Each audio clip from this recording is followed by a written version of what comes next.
আসসালামু আলাইকুম প্রিয় শিক্ষার্থী ভাই বোনেরা, আপনারা সবাই কেমন আছেন? আমিও আল্লাহর রহমতে ভালো আছি।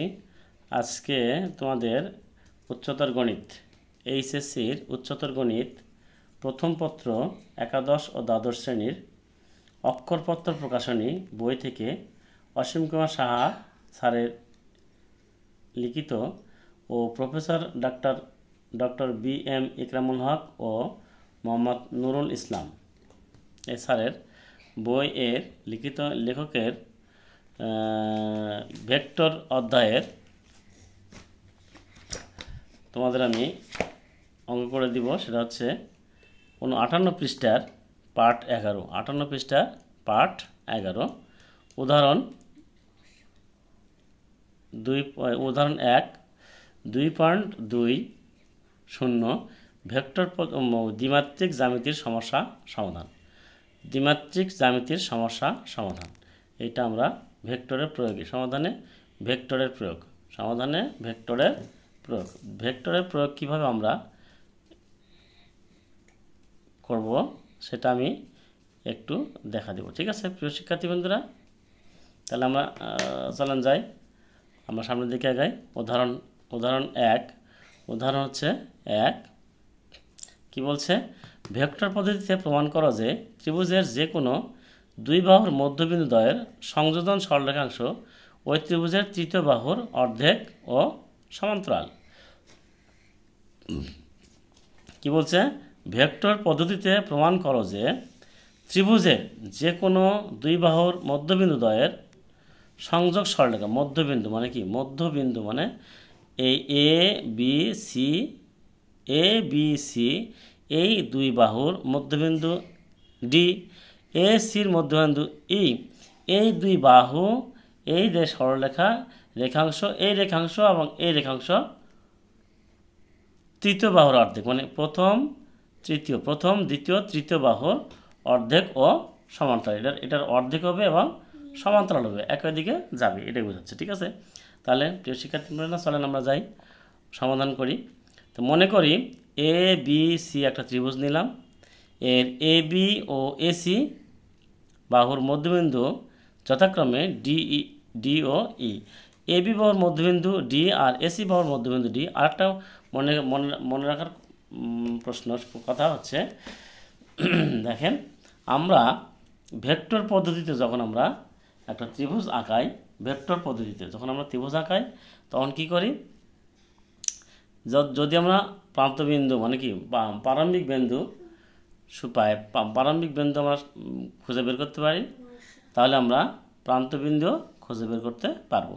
তাহলে এর থেকে শুরু করছে, এ থেকে বিতে আসছে, আবার এর থেকে সিতে আসছে, কিন্তু বি থেকে সিতে যাবে না, সি থেকে বিতে আসবে, যে কোনো একদিকে যাবে। তাহলে আমরা কি করব? এর থেকে ডিতে নিয়ে আসছি, এ থেকে ইতে নিয়ে আসছি। এখন এখান থেকে আমরা যেহেতু এ বির মধ্যবিন্দু ডি নিছি আর এসির মধ্যবিন্দু ই নিছি, তাহলে আমাদের প্রমাণ করতে হবে কি প্রমাণ করতে হবে? প্রমাণ করতে হবে যে ডিই সমান হাফ বিসি, এটা আমাদের প্রমাণ করতে হবে।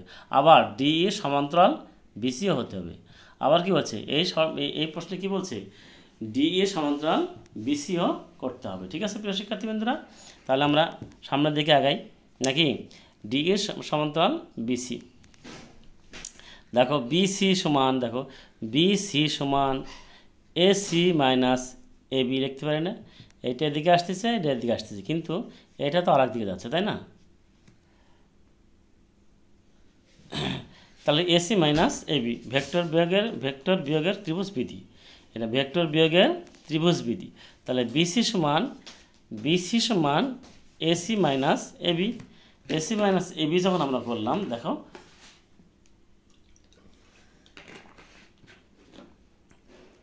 এসি মাইনাস এ বি আমরা যখন করলাম, দেখেন আমরা কি বলছি? এ সি সমান 2AE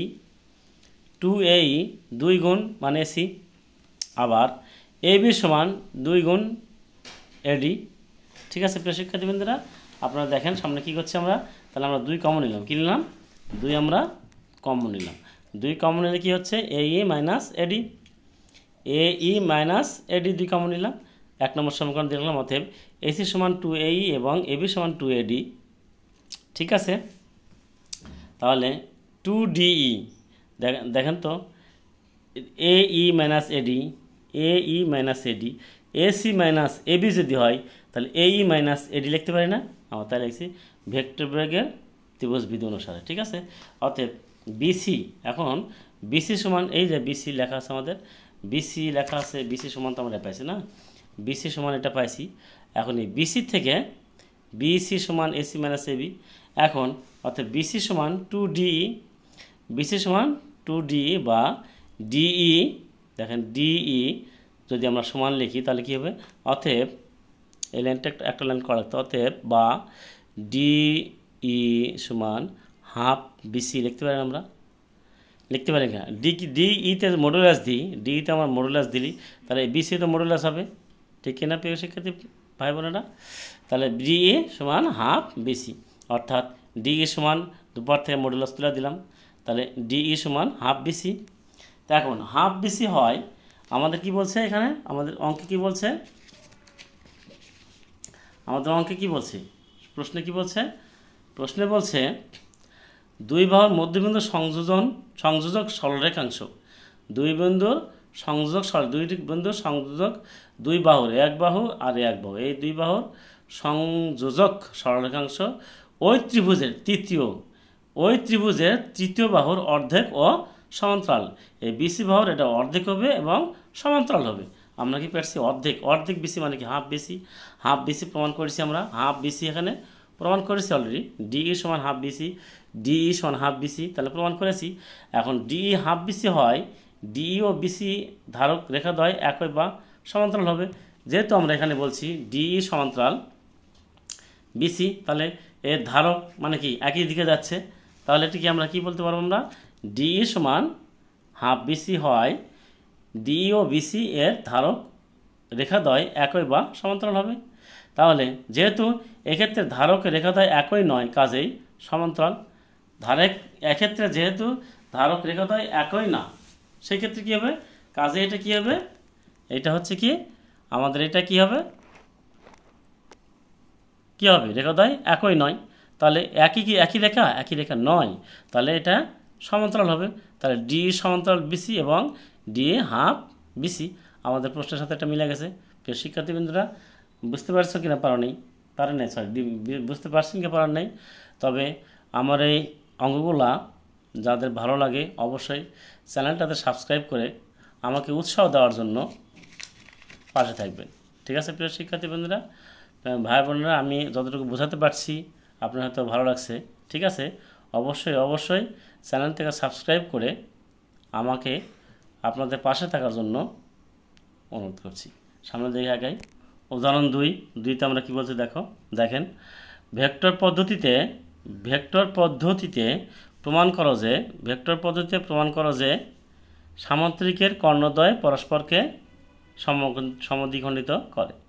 ভেক্টর পদ্ধতিতে প্রমাণ করো যে সামান্তরিকের কর্ণদ্বয় মানে কি, দুটা কর্ণ পরস্পরকে সমদ্বিখণ্ডিত করে। আচ্ছা, ঠিক আছে, তাহলে আমরা যাই, মনে করি OABC একটা সামান্তরিকের, ও একটা মূলবিন্দু এবং A ও C বিন্দুর অবস্থান ভেক্টর যথাক্রমে A আর B। দেখেন এখানে আমরা কি বলছি, একটা সামান্তরিক আঁকা নিচ্ছি আগে, OABC একটা সামান্তরিক। এইখানে ভেক্টর পদ্ধতিতে আমরা কি করব, যেহেতু আমরা প্রারম্ভিক বিন্দু মানে শুরু বিন্দু পেয়েছি, তাহলে শুরু বিন্দু থেকে সবগুলো রেখা একই দিকে যাবে, মানে কি সামনের দিকে যাবে, প্রারম্ভিক বিন্দু থেকে সবগুলা সামনের দিকে যাবে। তা সামনের দিকে সবগুলো সামনের দিকে দিয়েছি, দেখেন OABC। তাহলে OA সমান A ধরি না, এটা কি আমরা ভেক্টর, অবস্থান ভেক্টর, মানে কি এইটা A, এখানে A, এইটা এখানে C, এই OA সমান A আর OC সমান B, এইটা আমরা ধরে নিচ্ছি, ঠিক আছে।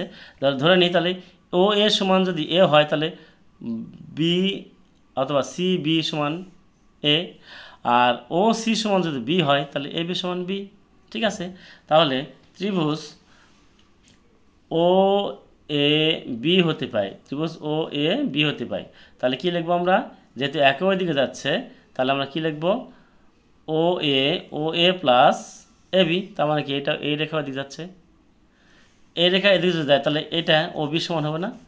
ও বি ভেক্টর ভেক্টর যুগের পদ্ধতি অনুসারে কি হচ্ছে, ও এ বি সমান ও এ plus A B equal O B. দেখো তো, ও এ প্লাস এ বি সমান ও বি, ঠিক আছে না? তাহলে ও বি সমান, এটা সমান করে দিচ্ছি এ, আর এটা সমান করে দিচ্ছি বি, তাহলে এ প্লাস বি। তাহলে বি বিন্দুর অবস্থান ভেক্টর কত, বি বিন্দুর অবস্থান ভেক্টর কত, এ প্লাস বি, ঠিক কি না? আর এটা যদি এ হয়, এটা যদি বি হয়, তাহলে এর ভেক্টর কি ও প্লাস, এটা কি এটার মান কত, এ প্লাস বি, ঠিক আছে? তাহলে এখন কর্ণ ও বি এর মধ্যবিন্দু অবস্থান ভেক্টর, মধ্যবিন্দু অবস্থান ভেক্টর যদি আমরা করতে চাই, ও বি এর দেখেন, ও বি এর অবস্থান ভেক্টর যদি আমরা করতে চাই এখানে 0, তাহলে 0 0, ঠিক কিনা? তাহলে 0 plus A B, A plus B, 0 plus A plus B ভাগ 2, মধ্যবিন্দু যদি আমরা বের করতে চাই তাহলে কী হবে, এই 0 প্লাস এ বি, আরেকটা যদি হয় 0 প্লাস 0, আর দরকার নেই ওটা, আমার নাই ওটা, ঠিক আছে? তাহলে 0 প্লাস এ প্লাস বি, তাহলে 0 প্লাস এ প্লাস বি আমরা করেছি, দেখেন 0 প্লাস এ প্লাস বি ভাগ 2, তাহলে 0 চলে গেল, তাহলে এ প্লাস বি ভাগ 2। তাহলে এইটা আমাদের কি হলো, ও বি এর মধ্যবিন্দুর অবস্থান ভেক্টর, ও বি এর মধ্যবিন্দুর অবস্থান ভেক্টর। তাহলে এ সি এর মধ্যবিন্দু অবস্থান ভেক্টর কী হবে, তাহলে এ সি এর মধ্যবিন্দুর অবস্থান ভেক্টর যদি আমরা এই কর্ণটা নিই, তাহলে কী হবে, দেখেন তো প্রিয় শিক্ষার্থী ভাই বন্ধুরা, এদের এর মধ্যবিন্দু কী হবে, তাহলে এ প্লাস বি। তার মানে কি, এটা যদি প্রান্তবিন্দু, এখান থেকে প্রান্তবিন্দু প্রারম্ভিক বিন্দু ছবি, তাহলে এটা এখান থেকে আসলো, তাহলে এটা এদিকে আসবে না। তাহলে আমরা কি লিখতে পারি, ও এ সি হতে পায়, তাহলে যদি এটা এ হয় তাহলে এর প্রান্তবিন্দু কী হবে, এ প্লাস বি। তাহলে যদি এ প্লাস বি হয় তাহলে এটা 0 প্লাস এ প্লাস বি হবে না, ঠিক কি না? 0 প্লাস এ প্লাস বি, তার মানে কি এ প্লাস বি বাই 2। তাহলে আমরা কি লিখতে পারি, ও বি এবং এসি কর্ণের মধ্যবিন্দুর অবস্থান ভেক্টর একই, অর্থাৎ সামান্তরিক কর্ণদ্বয় পরস্পরকে সমদ্বিখণ্ডিত করে। তাহলে আমরা কি পেলাম এই চিত্র থেকে, কি বলছি, ও এ বি থেকে পেলাম বি এ প্লাস বি, এর অবস্থান ভেক্টর কত, এটা যোগ এটা এ প্লাস বি। তাহলে ও সি বি হতে পায়, তাহলে ও বি সমান ও সি প্লাস সিবি। তাহলে এরা যদি বি হয় তাহলে এটা এ, আর যদি কর্ণ বের করতে চাই তাহলে এটা কি হবে 0 0, আর 0 যদি হয় তাহলে এ প্লাস বি, এর অবস্থান ভেক্টর কত হবে, তাহলে এ প্লাস বি। তাহলে এর যদি যোগ করি তাহলে মধ্যবিন্দু কত হবে, মধ্যবিন্দু এইটা ভাগ 2, আমরা তাই করেছি, ঠিক আছে প্রিয় শিক্ষার্থীবৃন্দরা? আমরা কি বুঝতে পেরেছি? এই হচ্ছে আমাদের ভেক্টরের, দ্বিমাত্রিক জ্যামিতির সমস্যা সমাধানের ভেক্টর। আমরা জ্যামিতিক আকারে ভেক্টরের সমাধান করে ফেললাম, কয়টা, 2টা, ঠিক আছে? এবার আমরা সামনের দিকে আগে, প্রিয় শিক্ষার্থীবৃন্দরা, উদাহরণের এই দ্বিমাত্রিক জ্যামিতির সমস্যা সমাধানের ভেক্টরের প্রয়োগ, এই উদাহরণের দুইটা যে আমাদের ভেক্টর পদ্ধতিতে প্রমাণ করো যে ত্রিভুজের এবং সামান্তরিকের কর্ণের যোগফল এবং ত্রিভুজের একটা সামান্তরিক বা সরলরেখার সংযোগ তৃতীয় বাহুর অর্ধেক সমান্তরাল, এইটাই 2টা অঙ্কই আমাদের পরীক্ষায় অ্যাভেলেবল আসে এবং অনেকবার আসে অঙ্ক। এই উদাহরণের মধ্যে এই 2টা অঙ্ক অবশ্যই করবেন। প্রিয় শিক্ষার্থীবৃন্দরা, যদি আমাকে আপনাদের পাশে দেখতে চান বা রাখতে চান তাহলে চ্যানেলটাতে অবশ্যই সাবস্ক্রাইব করবেন। সাবস্ক্রাইব করলে আমি উৎসাহ পাবো আরও নতুন ভিডিও পোস্ট করার জন্য, ঠিক আছে প্রিয় শিক্ষার্থীবৃন্দরা? আমরা এখন সরাসরি অনুশীলনে যাব, কারণ হচ্ছে আমার উদাহরণের এই 2টা অঙ্ক ছিল আমাদের মূল অঙ্ক, এবং 2টা অঙ্ক দিয়ে অনেক অঙ্ক করা যাবে, এবং 2টা জ্যামিতিক ভেক্টরের মাধ্যমে জ্যামিতির সমস্যা সমাধানের ভেক্টরের মাধ্যমে এবং ভেক্টরকে প্রয়োগ করে আমরা প্রমাণ করে দিলাম এবং সামনের দিকে আগে যাবো, ঠিক আছে প্রিয় শিক্ষার্থীবৃন্দরা? আমরা অনুশীলনীর অঙ্কে চলে যাবো সরাসরি। অনুশীলনী 2-এর সি, পৃষ্ঠা 60। ভেক্টরের সাহায্যে প্রমাণ করো যে সমকোণী ত্রিভুজের অতিভুজের বর্গ সমান অপর দুই বাহুর বর্গের সমষ্টি। তাহলে কি বলছে, ভেক্টরের সাহায্যে প্রমাণ করা হচ্ছে, ভেক্টরের সাহায্যে। এটা কিন্তু আমরা পিথাগোরাসের সূত্রতে প্রমাণ করতে পারবো না, এখানে ভেক্টরের মাধ্যমে, ভেক্টরের মাধ্যমে প্রমাণ করো, ভেক্টরের মাধ্যমে প্রমাণ করো। দেখো সমকোণী ত্রিভুজের, আমরা ভেক্টরের সাহায্যে প্রমাণ করো যে সমকোণী ত্রিভুজের অতিভুজের বর্গ, সমকোণী ত্রিভুজের অতিভুজের বর্গ সমান অপর দুই বাহুর বর্গের সমষ্টি। তার মানে কি, এইটা যদি অতিভুজ ধরি তাহলে এই বাহু এবং এই বাহু দুই বাহুর বর্গের সমষ্টি এই বাহু হবে। কিন্তু না, এখানে পিথাগোরাস বলছে কি, পিথাগোরাসে বলছে এটা ওই দুই বাহুর সমষ্টি অতিভুজের সমষ্টির অতিভুজের সমান, দুই বাহুর সমষ্টি সমান অতিভুজ। এটা হচ্ছে কি বলছে, পিথাগোরাস বলছে। কিন্তু এখানে ভেক্টর পদ্ধতিতে এটা এক হবে না। সমকোণী ত্রিভুজের অতিভুজের বর্গ সমান অপর দুই বাহুর বর্গের সমষ্টি। তাহলে মনে করি এ বি সি একটা সমকোণী ত্রিভুজ নেই, এ বি সি একটা সমকোণী ত্রিভুজ নিলাম। দেখো দেখেন এ বি সি একটা সমকোণী ত্রিভুজ। এইখানে আমাদের প্রারম্ভিক মানে কি শুরু, প্রারম্ভিক মানে কি শুরু, কোথা থেকে শুরু করছি, বি থেকে যদি এর দিকে যাই, বি থেকে যদি সি এর দিকে যাই, এটা কি, এটা এখানে যে বাধা খাবে, এখানে যে দিকটা আসতে দেবে, কিন্তু এখানে বাধা খাতে হবে, তার মানে বিপরীত বাহু। এসি হচ্ছে বিপরীত বাহু, আর এ বি হচ্ছে কি, এসি হচ্ছে একদিকের বাহু, আর বি হচ্ছে এ আর বি হচ্ছে কি বিপরীত বাহু। তাহলে আমরা মনে করি এ বি সি সমকোণী ত্রিভুজের এসি অতিভুজ এবং এ বি এবং বিসি উপর লম্ব। এ বি হচ্ছে বিসি এর উপর লম্ব।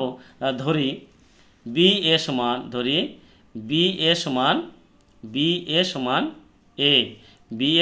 এ আর বিসি সমান বি এবং এসি সমান সি। তাহলে ত্রিভুজ এ বি সি হতে পারে, ত্রিভুজ এ বি সি থেকে পাই। দেখেন তো বিসি সমান, এটা কি বিপরীত দিকে না, এটা বিপরীত দিকে না, তাহলে বিসি সমান বি এ ভেক্টর এসি। আমরা কিন্তু এসি লিখতে পারতাম, কিন্তু না, আমরা এসি লিখতে পারবো না, কারণ হচ্ছে এই রেখা এদিকে যাচ্ছে, এই রেখা এদিকে যাচ্ছে। তার মানে কি এই রেখা এদিকে যাচ্ছে, আবার এখান থেকে চলে আসলো, তার মানে কি শুরু এখানে ধরতে হবে। তাহলে বি এ প্লাস এসি সমান বিসি, আমি তাই করছি। বি এ ভেক্টর চিহ্ন, বি এ সমান B A plus AC, B A plus AC সমান বিসি। ঠিক আছে প্রিয় শিক্ষার্থীবৃন্দরা, দেখেন তাহলে বিসি সমান কত দেওয়া আছে, বিসি সমান বি, আর এসি সমান কত দেওয়া আছে, বি এ সমান এ, এসি সমান সি, তাই করছি আমরা। তাহলে আমরা কি বলছি, অতিভুজ, আমরা কি বলছি, এই অতিভুজ স্কোয়ার নিয়ে আসবো কিসের মাধ্যমে, ভেক্টর পদ্ধতির মাধ্যমে। কিসের মাধ্যমে, ভেক্টরের সাহায্যে, কিন্তু পিথাগোরাসের সাহায্যে আমরা করবো না। তাহলে সি অতিভুজ আমরা কি সি সমান বি মাইনাস এ। তাহলে সি সমান যদি বি মাইনাস এ হয়, তাহলে সি আমি এই পাশে এবং এই পাশে গুণ করে দিই, সি গুণ C equal to B minus A into C. তাহলে সি ইন্টু সি মানে সি স্কোয়ার, আর বি মাইনাস এ, এই দেখো C equal to B minus A. ঠিক আছে, তাহলে আমরা কি করব, C square equal to B minus A into B minus A. এই হোল স্কোয়ার সূত্র পড়েনি দেখেন তো, B minus A into B minus A মানে কি B minus A whole square. কিন্তু না, আমরা B minus A whole square সূত্রে ফেলতে পারবো না, কারণ হচ্ছে এটা আমাদের সরাসরি গুণ করতে হবে। তাহলে বি আর বি গুণ করলে বি স্কোয়ার, আর minus 2 into B dot A plus A square. এই বি ডট এ দেওয়ার অর্থ কি জানেন আপনারা, বি ডট এ দেওয়ার অর্থ হচ্ছে বিসি যাচ্ছে এদিকে আর বি এ যাচ্ছে এদিকে, তার মানে কি বিপরীত ভেক্টর। আর বিপরীত ভেক্টর যখন হয় বি ডট এ সমান 0, এটা তো আমরা জানি নাকি প্রিয় শিক্ষার্থী ভাই বোনেরা, এটা আমরা। তাহলে আমরা কি করছি, বি ডট এ লিখে নিয়েছি প্লাস এ স্কোয়ার। ঠিক আছে, বি ডট এ সমান এ স্কোয়ার। তাহলে C square equal to B square plus A square 2 into 0, যেহেতু আমরা বিপরীত দিকে যাচ্ছে, তাহলে বি ডট এ ইকুয়াল 0। তাহলে C square equal to B square plus A square, এটা তো 0, লেখার দরকার নাই। তাহলে আমরা কি পিথাগোরাস আমাদের কি লাগেনি, পিথাগোরাস বাদ দিয়ে আমরা ভেক্টর পদ্ধতিতে আমরা কি বললাম, দুইটা বাহুর যোগফল সমান বৃহত্তর বাহু স্কোয়ার। ঠিক আছে, তাহলে দেখো সমকোণী ত্রিভুজ অতিভুজের বর্গ অপর দুই বাহুর বর্গের সমষ্টির সমান, আমরা কি করে প্রমাণ করে দেখাতে পারলাম। এইটাই হচ্ছে আমাদের প্রমাণ, এইখানে যদি আমরা প্রমাণ লিখি, আর কেউ নাম্বার কাটতে পারবে না, কেউ না বলতে পারবে না। এইরকম কথা যদি নাও লিখি তাও আমাদের কোনো সমস্যা নেই। প্রিয় শিক্ষার্থী বন্ধুরা, অবশ্যই অবশ্যই আমার চ্যানেলটাতে সাবস্ক্রাইব করে আমাকে নতুন নতুন এরকম অঙ্ক পোস্ট করার জন্য উৎসাহ দিবেন। আমি সাবস্ক্রাইব করলে আমি বুঝতে পারবো যে আমার অঙ্কগুলো আপনাদের ভালো লাগে। প্রিয় শিক্ষার্থী বন্ধুরা, আমরা সামনের দিকে আগাই। দেখেন, এখন আমরা অনুশীলনী অঙ্ক, অনুশীলনী 2 নম্বর অঙ্ক করবো আমরা। অনুশীলনী 2 নম্বর অঙ্ক হচ্ছে কি, ভেক্টরের সাহায্যে প্রমাণ করো যে, কি বলছে, ভেক্টরের সাহায্যে প্রমাণ করো যে ত্রিভুজের মধ্যমাত্রায় সমবিন্দু। ভেক্টরের সাহায্যে প্রমাণ করো যে ত্রিভুজের মধ্যমাত্রায় সমবিন্দু। প্রিয় শিক্ষার্থী বন্ধুরা, এই অঙ্কটা সবচেয়ে সোজা এবং সবচেয়ে জটিলও আছে এবং সোজাও আছে। মধ্যমাত্রায় ত্রিভুজ, একটা ত্রিভুজ আঁকাইছি, আঁকানোর পরে মধ্যমাত্রার মাঝখানে দেখেন সমাধান করি। মনে করি এ বি সি একটা ত্রিভুজ নিয়েছি, ত্রিভুজের শীর্ষবিন্দু দিয়েছি এ বি সি।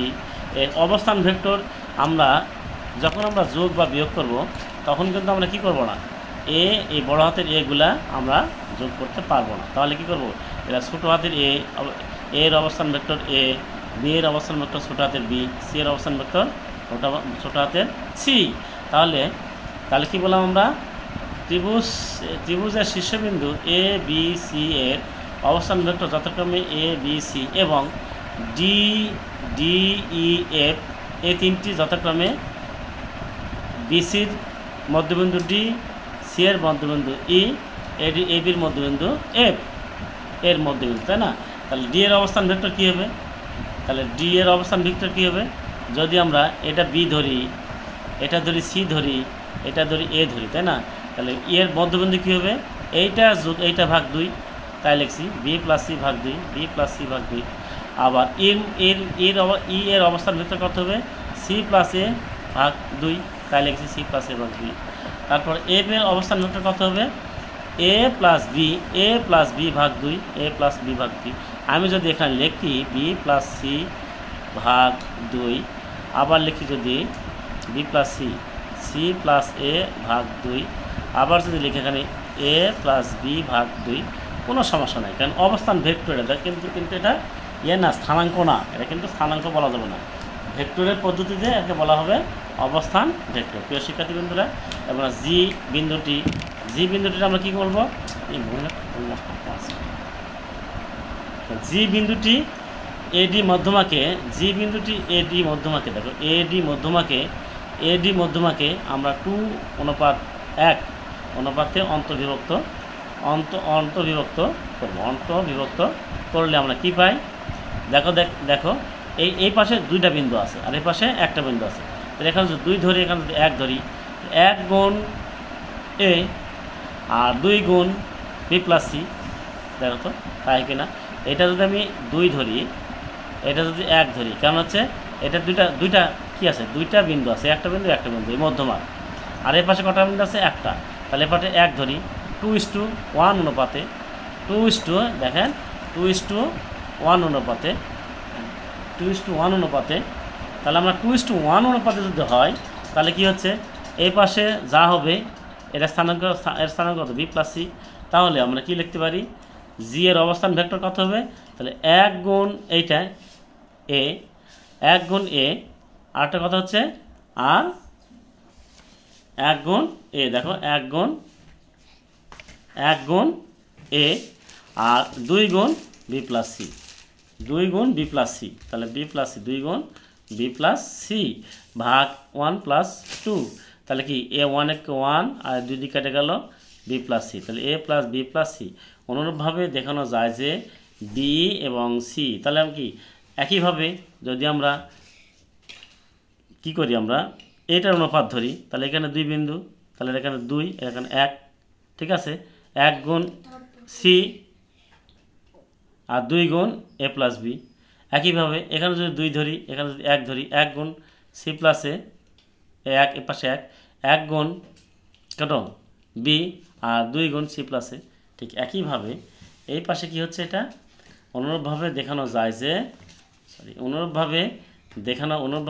যায় যে বিই এবং সিএফ মধ্যমাকে 2:1 অনুপাতে অন্তর্বিভক্তকারী বিন্দুদের উভয়ের অবস্থান ভেক্টর এ প্লাস বি প্লাস সি ভাগ 3। ত্রিভুজের মধ্যমাত্রায় সমবিন্দু। এটাই আমাদের প্রমাণ করতে বলছে। প্রিয় শিক্ষার্থীবৃন্দরা, আমরা 3 নম্বরে যাব, দ্রুত শেষ করব, কারণ আধা ঘন্টার বেশি কোনো ক্লাস নেওয়া যায় না। ঠিক আছে, 3 নম্বর দেখো, ত্রিভুজের মধ্যমাত্রায় ভেক্টর পদ্ধতির মাধ্যমে ভেক্টরের সাহায্যে প্রমাণ করা যে ত্রিভুজের মধ্যমাত্রায় পরস্পরের সমবন্ধু এবং তাদের ছেদবিন্দুতে মধ্যমা 2:1 অনুপাতে বিভক্ত করবে। এই যে আগের যে অঙ্কটা করলাম, ঠিক একই অঙ্ক, আমরা একই চিত্র একইভাবে সব কিছু করবো, আর কোনো আলাদা কিছু নেই। ঠিক আছে প্রিয় শিক্ষার্থী বন্ধুরা, তাহলে আমরা সামনের দিকে একাই। তাহলে সমাধান, মনে করি এ বি সি একটা ত্রিভুজ, বি ও সি এর মধ্যবিন্দু, বি ও সিতে এ পি ছেদ করলো, নাকি ও পি ছেদ করলো, বি সিকে ও পি ছেদ করলো। ঠিক আছে, তাহলে আমরা কি করব, বাহুদ্বয়ের বি কিউ এসিকে বি কিউ এবং এ বিকে সি আর বিন্দুতে পরস্পর ও বিন্দুতে কী করলো, মধ্যবিন্দু ও বিন্দুতে সেট করে। তাহলে এ ও আমরা যোগ করি, কত এ ও আমরা যোগ করি, তাকে বর্ধিত করি যেন বিসিকে পি পর্যন্ত বিন্দুতে সেট করে, বিসিকে পি বিন্দুতে ছেদ করে। প্রিয় শিক্ষার্থী বন্ধুরা, প্রমাণ করতে হবে যে ওপি, তাহলে ও পি ও বিসি পরস্পর লম্ব। ধরি ভেক্টরের মূলবিন্দু কোনটা, ভেক্টরের মূলবিন্দু 0 সাপেক্ষে এখান থেকে এদিকেও আসতেছে, এখান থেকে এদিকেও আসতেছে, এখান থেকে এদিকেও যাচ্ছে। তাহলে এ বি সি বিন্দুত্রয়ের অবস্থান ভেক্টর যথাক্রমে এ বি সি এর অবস্থান ভেক্টর যথাক্রমে এ বি সি। ঠিক আছে, এ বি সি এর অবস্থান ভেক্টর, এতে এ, বিতে বি, সিতে সি। প্রিয় শিক্ষার্থী বন্ধু, তাহলে ও বি সমান বি। এখন বি কিউ, এই চিত্রটা এখানে আঁকাতে হতো, তাই না? যেহেতু চিত্রটা আমাদের ওই পাশে আছে, চিত্রটা আঁকায় করতে হবে, কাজটা করতে হবে, তাই না? চিত্রটা আঁকায় নিই। ঠিক আছে প্রিয় শিক্ষার্থী বন্ধুরা, ও বি সমান বি, ও বি সমান বি, তারপরে বি কিউ, ও বি সমান যদি বি হয়, তাহলে বি কিউ সমান মিউ, একটা কিউন ধরি, মিউ বি, এটা কী ধরলাম, একটু করলাম মিউ, তাহলে মিউ বি মাইনাস, তাও আবার মাইনাস, এটা বিপরীত দিয়ে যাচ্ছে, তাহলে মাইনাস মিউ বি। তারপরে ও সি সমান যদি সি হয়, তাহলে সি আর সমান ল্যামডা সি, এর আমরা ল্যামডা ধরে নিলাম, এটা হচ্ছে স্কেলার, এটা কি স্কেলার রাশি, এখানে মিউ ল্যামডা আর এম হচ্ছে স্কেলার ভেক্টর পুরোটাই। তাহলে ও এ সমান যদি এ ধরি, তাহলে এ পি সমান মাইনাস এম এ, এখানে কিন্তু মাইনাস হবে, তাহলে এখানে মিউ ল্যামডা এবং এম প্রত্যেকটি স্কেলার। তা আবার এসি সমান আমরা কি এ সি সমান সি মাইনাস এ সি সমান সি মাইনাস এ বি সমান বি মাইনাস এ। ঠিক আছে, যেহেতু বি কিউ ও এ সি পরস্পর লম্ব, এসির উপর বি কিউ লম্ব না, হ্যাঁ লম্ব, তাহলে আমরা বি কিউ সমান কি লিখতে পারি, বি কিউ সমান minus mu B into AC সমান কত, সি মাইনাস এ ইকুয়াল 0, বা মিউ বি সমান কি লেখা যেতে পারি আমরা, মিউ বি সমান এ বি সমান বিসি। আবার যেহেতু C R O A B পরস্পর লম্ব, ঠিক একইভাবে আমরা করতে পারি lambda C dot B minus C equal to 0, তাহলে এটা সমান A dot C equal to B dot C. তাহলে A dot B equal to B dot C equal to C dot A আমরা উপর থেকে প্রমাণ করতে পারি না। তাহলে এটা সমান কি লিখতে, মাইনাস এম এ মানে কি scalar dot C minus B equal 0, অর্থাৎ এপি ও বিসি পরস্পর লম্ব, এপি ও বিসি বিসির উপর লম্ব।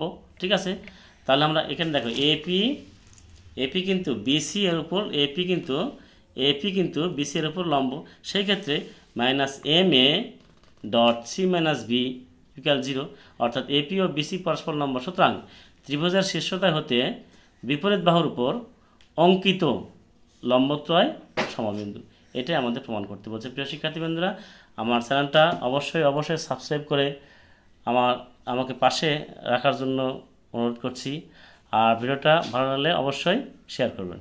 ধন্যবাদ সবাইকে, ভালো থাকেন, সুস্থ থাকেন, আল্লাহ হাফিজ।